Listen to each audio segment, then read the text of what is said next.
So this could easily come off as a rant or turn into a rant, and I don't want it to be a rant. I'm going to highlight a problem. I'm going to discuss the problem, and I'm going to try to, as calmly and intelligently, address the problem. So the issue is that we live in a microwave society of fast results and quick results.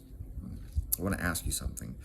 What do you think tastes better? A home-cooked meal that someone worked over for an hour and use the oven and the frying pan and put all the ingredients together, or a frozen dinner that you quickly just microwave? You know the answer. Which one tastes better, right? The thing is that our society is a microwave society. We're all about quick results, fast results, and it's like people have a health problem.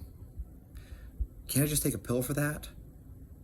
I mean, how many times have we heard this? If patients go to see a doctor and the doctor doesn't prescribe them something, they feel that the doctor didn't treat them. Your knee hurts. Okay, why does your knee hurt? You have tendonitis, which is a misnomer anyways, because there's no itis, there's no inflammation when you have tendonitis. So we really have just tendinopathy, right? But you want the doctor to prescribe you something. Give me something for this, so they write you a script for, I don't know, diclofenac gel or something like that for you to rub on your knee. It's gonna make it feel better. But did it actually fix anything? No, it didn't. You know why your knee hurts and why you have tendinopathy? It's because you keep doing repetitive motions and you're not loading it properly. So what you actually need to do is you need to address it through your training, right? You need to adjust something in your training so that you aren't creating a repetitive stress injury. You need to load it heavy to stimulate the tendon. You probably need to change your diet, make sure that you're getting more collagen and more glycine in your diet. Maybe even change some things around so you're getting some less methionine. Maybe you have to remove some inflammatory foods.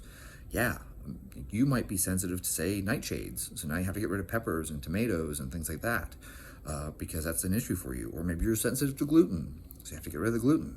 Okay. Or maybe you're sensitive to dairy, so now you have to cut out dairy. Whatever it is, but you're eating something that's inflammatory, on top of the fact that your training is inflammatory. And then guess what? You're probably not getting enough sleep. Yeah. There's a researcher, Michael, his last name is Kjaer. Don't ask me to pronounce that because I will butcher it. And he found that, your tendons remodel while you're sleeping. So if you are getting poor quality sleep, even if you're getting a large quantity, if you're getting poor quality sleep or a low quantity of sleep, you'll end up with tendon problems. You'll end up with tendinopathy from not sleeping, because sleeping is while your body repairs itself. What a crazy thing. And so instead of you just taking a pill, just give me a pill. Or just give me some gel to rub on it. Or just shoot it full of cortisone, right? Because we're a quick fix society. Instead of you taking a drug, you address the underlying problem. I'm almost 40 now, and one of the most common things I run into is guys contacting me, telling me about their low testosterone. My dad was 64 when he started chemotherapy. My dad had lymphoma and was on chemotherapy, and at 64 years of age, he had a testosterone level that was like 650 something.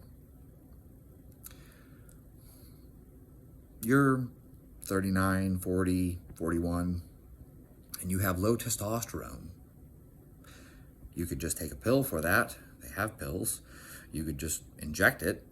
You could do a quick fix, or you could look at your life and be like, well, what's my training like? Your training might suck. Maybe your training is, you're doing too much and you're overtraining.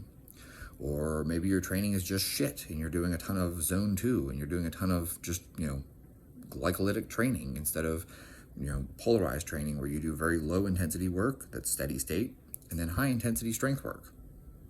Maybe your training sucks. Maybe your nutrition sucks. Maybe you drink too much alcohol. Maybe you don't go to bed on time every night and you don't wake up at the same time every day. Maybe your sleep sucks. Maybe you have sleep apnea. Maybe you eat junk. Maybe your diet is full of seed oils and trash. There are so many factors. Are you getting sunlight every day? Are you eating an adequate amount of protein? And are you getting good quality protein like beef, which is full of vitamins and minerals? Are you mineral deficient? Are you zinc deficient? Are you magnesium deficient? these things might actually matter. They make a big difference, actually. There's studies out there showing that just giving men zinc and restoring their zinc restore their testosterone levels. Oh, wow, what a shocker. Are you drinking beer? Are you drinking alcohol in general? Are you smoking cigarettes? Are you chewing tobacco? Are you vaping? Are you smoking pot? Pot can lead to gynecomastia. Yeah, and a lot of people don't realize that one. Then they're shocked to find it out. Are you taking SSRI medication?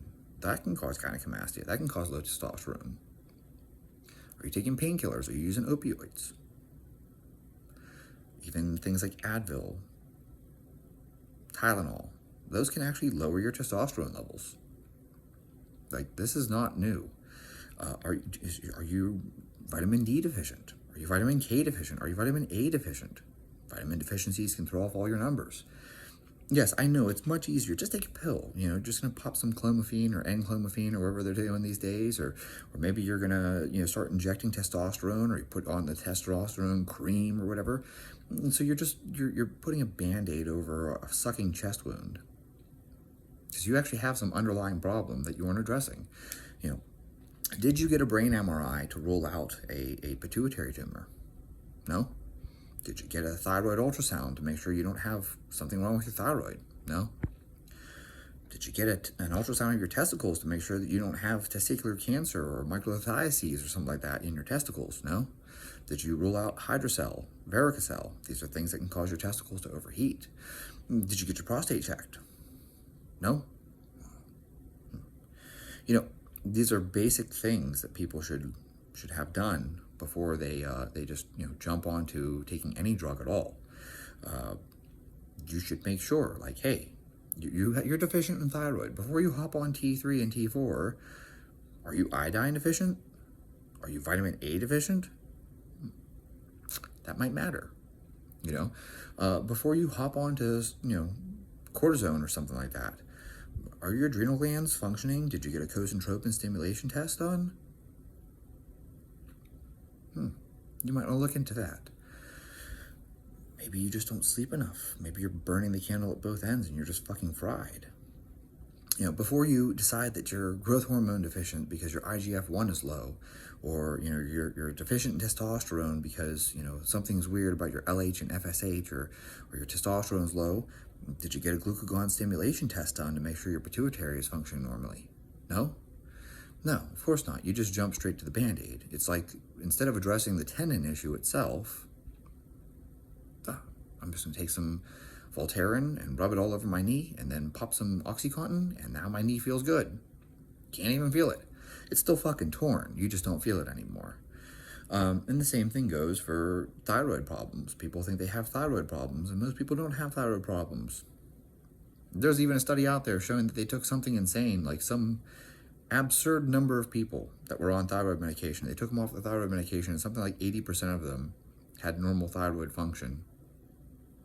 They didn't need to be on thyroid medication in the first place. I saw a statistic recently that found that something insane, like 85% of men on TRT shouldn't be on TRT. They didn't need TRT. They had some underlying issue that could have easily been corrected. But we're a microwave society. We want fast results. That's what we're all about. Just fix it. Because that's a lot easier than you having to actually address your lifestyle, go to bed on time, stop drinking, quit watching porn, whatever it is. You have erectile dysfunction. Oh my gosh, you have erectile dysfunction. You gotta get one of those little blue pills. It can't possibly be that you smoke too much and all the nicotine is restricting your blood vessels. No, that can't be it. And it can't be that you drink too much alcohol, because, if you drink too much alcohol, your dick doesn't work. I think most of us discovered that in our 20s. Most of us discovered that by the age of 20, that, hey, if I'm really drunk and I'm trying to get with a girl, my dick doesn't work when I'm absolutely fucking slammed. Weird, right? Why would that be? Oh, because alcohol alters your blood flow. Oh, man. Yeah, there's this thing called whiskey dick. Oh, you've heard of it. I don't fucking care. I can't talk about these things because it'll make me sound like less of a man if I admit that one time I was so fucking drunk I couldn't even have sex. what the fuck? Like, if you haven't done that, I don't know what to say to you. You had a boring life. You know, guys watching too much porn, and now they can't get it up with a real girl because they gotta watch some weird kinky shit. Like, quit it. Like, your life is so much better. I tell people all the time, I'm gonna make a comment here. My wife is not gonna appreciate this, but she doesn't watch any of my videos. I would rather have sex with my wife than jerk off to porn. And guys think that that's weird that I say that. And I'm like, no, really. Like, I'd rather have sex with my wife than watch porn. Who the fuck wouldn't? What the hell's wrong with you? You know, and it's no different than how I approach everything else. Like, I would rather eat a steak and, you know, a baked potato, man, maybe a side of asparagus or something like that with it. Like, have a nice big meal.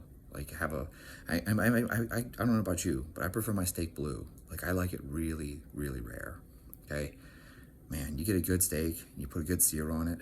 Like, I had a T-bone last night. It was like some kind of New Zealand, like, beef or something like that. My wife got this thing. It was so good. It was a T-bone. Oh my God, it was fantastic. Like, it was like, it's one of the best steaks I've ever had. Anyways, that's what I had for dinner last night, right? I'd rather eat that than a fucking Big Mac. Wouldn't you? But the Big Mac is fast. You can just go and get a Big Mac. Yeah, you can.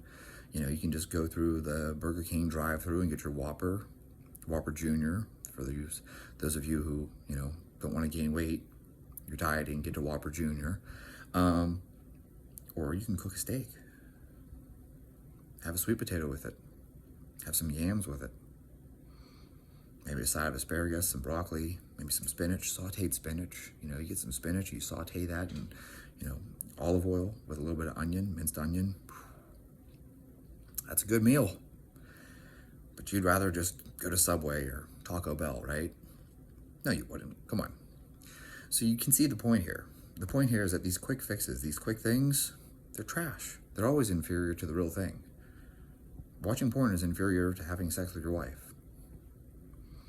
Eating a Big Mac is inferior to having a fucking prime rib with a fully loaded potato and a side of vegetables. It's just the way it is, folks. And I feel like we need to move away from that. We need to move away. Just like how social media is not a replacement for hanging out with your friends in person. Actual, real, personal, one-to-one, face-to-face social interaction is always going to be superior to social media. It's just the way it is. But the quick fixes are out there, and they will suck you in very quickly because it's a reward system. It's instant reward. So I encourage you to basically get rid of the microwave.